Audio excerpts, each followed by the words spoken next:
In this video, I will show you how you can turn on Bixby on your Samsung Galaxy S26, S26 Plus, or the S26 Ultra. Now to do that, just go to Settings, and under Settings, just scroll down and tap on Advanced Features. On this page, just tap on Bixby, then tap on Continue. Now just tap on Next. Now just say the following sentences. Hi Bixby, set an alarm for 7 a.m.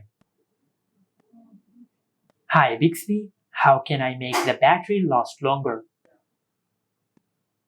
Hi Bixby, raise the volume and play music. Now after you've done that, now just select how you want to enable Bixby. Now you can either enable Bixby by saying Hi Bixby or just Bixby. I will select Hi Bixby, then tap on Next, then select Done. Now just tap on Continue.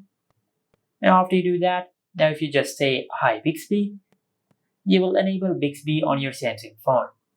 And this is it. Make sure to like, comment, and subscribe. Thank you for watching.